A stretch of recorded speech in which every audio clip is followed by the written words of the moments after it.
আজ চলে এসেছি চিকেনের একেবারে নতুন রকমের ভীষণ সুস্বাদু রেসিপি নিয়ে। রেসিপিটির নাম চিকেন বারবিকিউ।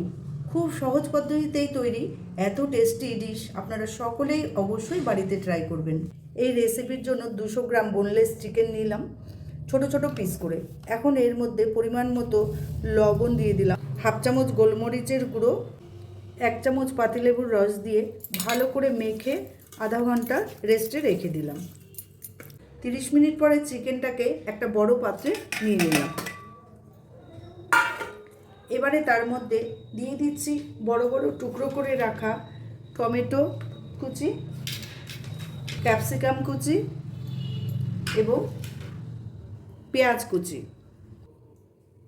এবারে এর মধ্যে দিয়ে দেব 2 টেবিল চামচ আদা রসুন বাটা, হাফ চামচ ধনের গুঁড়ো, হাফ চামচ লাল লঙ্কার গুঁড়ো, 1 টেবিল চামচ সস, টেবিল চামচ টক দই।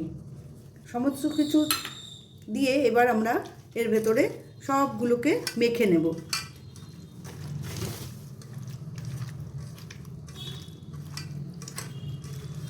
এটা মাখা হয়ে গেলে আবার 20 মিনিট ঢাকা দিয়ে রেখে দেব। চিকেন ম্যারিনেট করতে এইটুকু টাইম কিন্তু লাগবেই, না হলে চিকেন সফট হবে না। এখানে কয়েকটা কাঠি নিয়েছি, এই কাঠিগুলো আপনারা যে কোনো মুদিখানা দোকানে পেয়ে যাবেন। এখন 20 মিনিট পরে চিকেনটাকে আবার একটু মেখে নিলাম।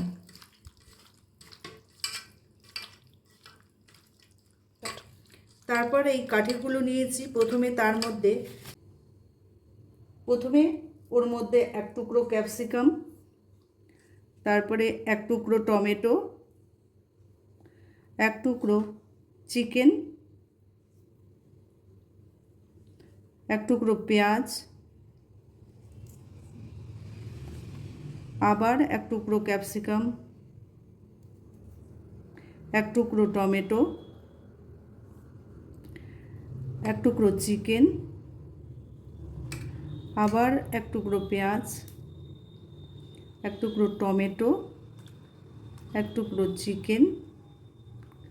এইভাবে পরপর কিন্তু আমরা সাজিয়ে নিলাম।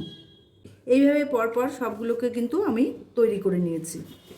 এবারে একটা ফ্রাই প্যানের মধ্যে অল্প পরিমাণে সাদা তেল দিলাম। সাদা তেলটাকে ফ্রাই প্যানের মধ্যে ভালো করে ছড়িয়ে দিলাম। ভালো করে গরম হয়ে গেলে চিকেনগুলোকে এবারে দিয়ে দেব। একটা একটা করে সবগুলোকে দিয়ে দিচ্ছি।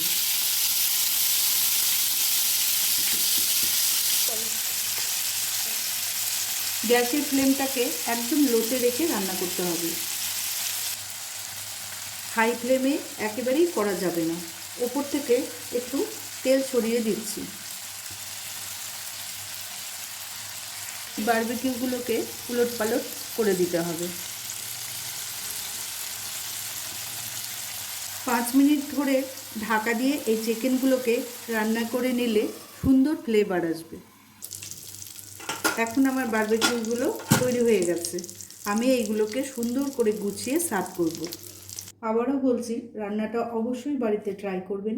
ভিডিওটা লাইক শেয়ার করতে ভুলবেন না। কেমন লাগলো সেটা কমেন্টে জানাবেন। চ্যানেলটা সাবস্ক্রাইব করবেন। আজকের মতো ভিডিওটা এখানেই শেষ করছি। ভালো থাকবেন, সুস্থ থাকবেন। ধন্যবাদ।